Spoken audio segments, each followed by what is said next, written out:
For many decades, the global economy has operated like a carefully balanced machine. Nations depended on each other for trade, for resources, and for financial stability. Factories in Asia supplied goods for Europe, oil from the Middle East fueled industries in the West, and technology from America powered businesses worldwide. This interconnected system, often described as globalization, gave us unprecedented growth and prosperity. Yet, beneath the surface, it was always fragile. The world's prosperity relied not only on economics but also on political cooperation and peace between nations. Now, with conflicts intensifying and trust eroding, that balance looks more unstable than ever before. The Russia-Ukraine war in 2022 was a turning point that revealed just how vulnerable this system can be. Almost overnight, the price of oil, gas, and food shot up, leaving governments scrambling and ordinary families paying more for daily necessities. Energy shortages in Europe highlighted how dependent modern economies are on global supply lines. For countries in Africa and Asia, disruptions in grain exports meant higher food insecurity. What happened in one part of the world was felt everywhere, showing us that local conflicts can quickly create global economic ripples. Today, analysts warn of a scenario far more dangerous: the possibility of multiple conflicts happening simultaneously across different regions.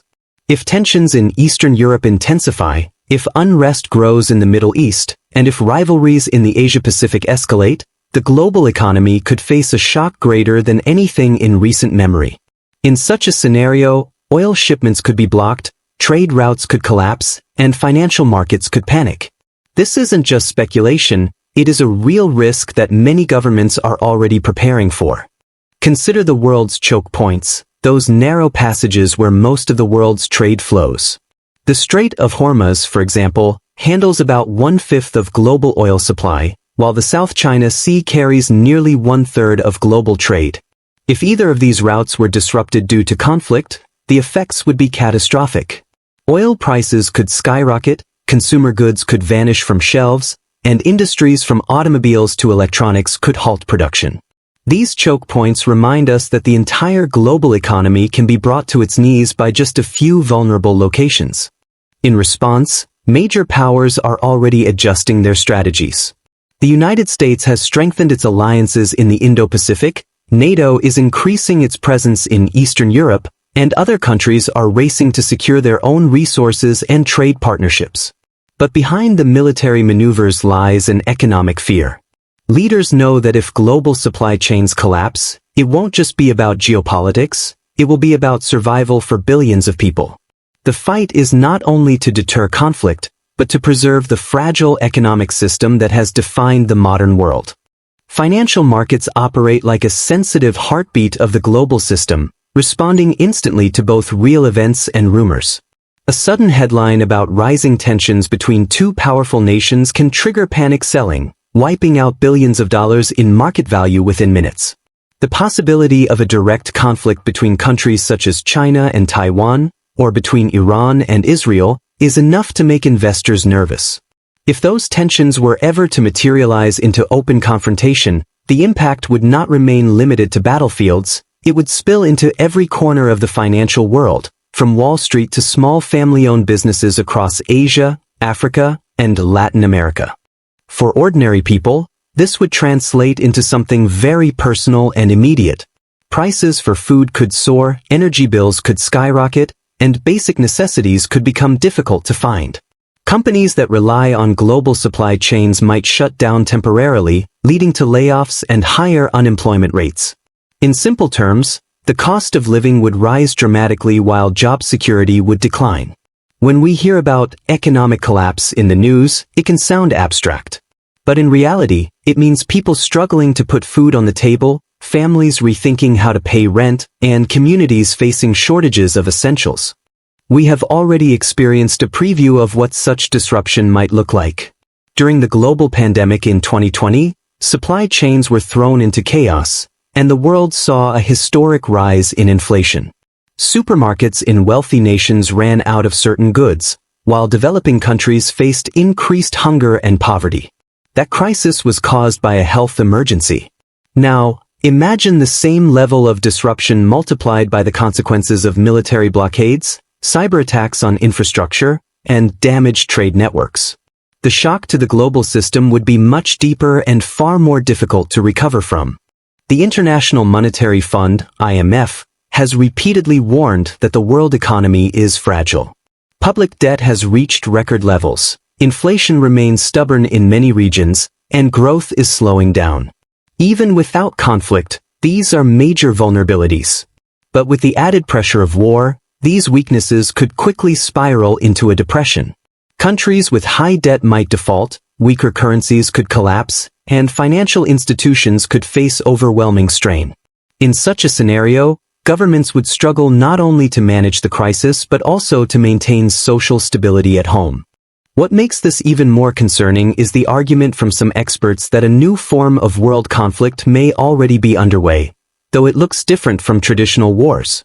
Instead of tanks rolling across borders, we see sanctions reshaping trade, cyber warfare targeting infrastructure, and economic blockades used as strategic weapons.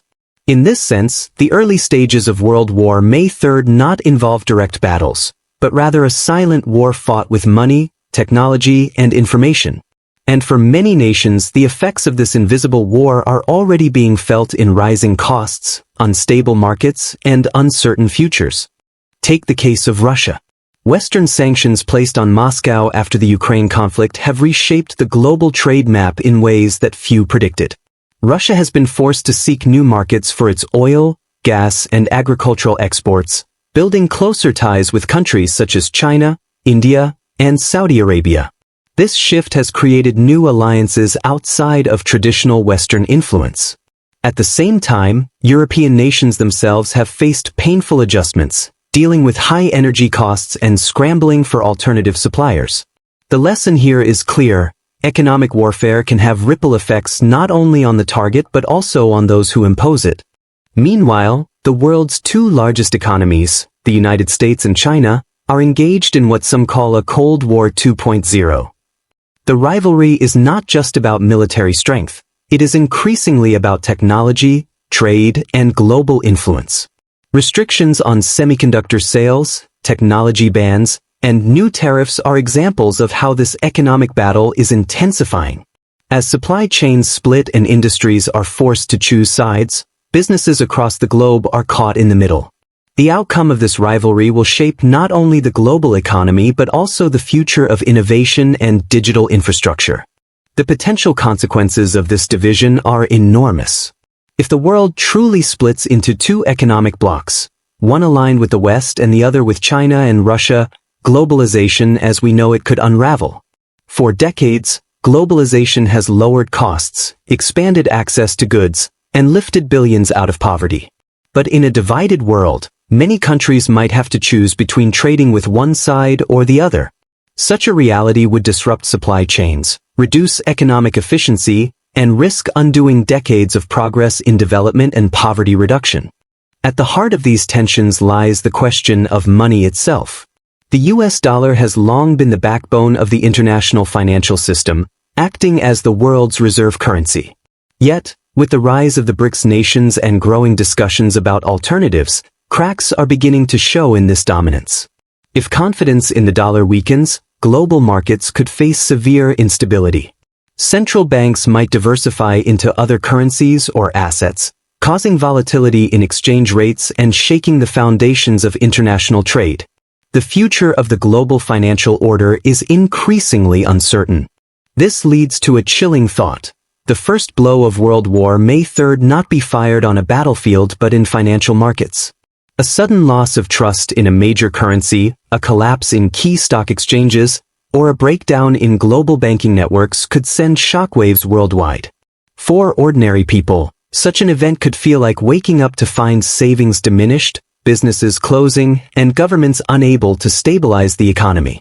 While tanks and missiles often dominate the headlines, history may remember this era as one where economic collapse was the true opening act of a global conflict.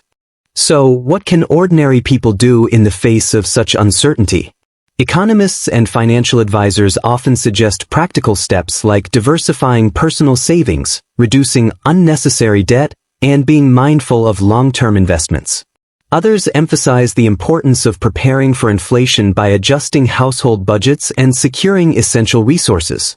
Still, no matter how carefully individuals prepare, no single person or family can completely shield themselves from global economic turbulence. The lesson is not about fear, but about awareness, understanding that decisions made by world leaders thousands of miles away can directly influence the price of food, energy, and daily life everywhere. Leaders and politicians around the globe continue to stress that diplomacy remains the best path forward. Yet history reminds us that many major wars did not begin with a grand plan, but rather with small miscalculations, accidental escalations, and decisions that spiraled out of control. A single misunderstanding between rival powers could set off a chain reaction. Once the first domino falls, the interconnected nature of today's world ensures that the consequences spread rapidly, not only through battlefields, but through stock markets, supply chains, and communities worldwide. This reality highlights the critical choice humanity faces at this moment in history. We stand at a crossroads. One path leads to cooperation, dialogue, and creative solutions to prevent conflict, while the other risks plunging the world into a crisis that could undo decades of progress. The economic stakes are enormous, but so are the human stakes. Billions of lives could be affected by decisions made in conference rooms, parliaments, and international summits. The need for leadership rooted in responsibility and vision has never been greater. For those watching global headlines, the signs are becoming harder to ignore. Rising tensions in Eastern Europe, military maneuvers in the Pacific, sanctions reshaping trade, and persistent inflation in everyday markets. None of these are isolated stories. They are connected threads in a much larger narrative. Recognizing these patterns is crucial, because it allows us to prepare mentally and practically for the changes ahead. It also reminds us that while individuals cannot stop global events, awareness and informed discussion are powerful tools to navigate uncertain times. So, is the global economy truly on the edge of collapse as World War III looms? The warning lights are flashing and the risks are real. Whether leaders act in time to prevent catastrophe is the question that will define this generation. If you found this breakdown eye-opening, make sure to like, share, and subscribe to our channel so we can continue bringing you clear analysis of global events. And let us know in the comments, do you believe the world is already entering a new kind of global war, or can diplomacy still save the future? Your voice matters in this conversation.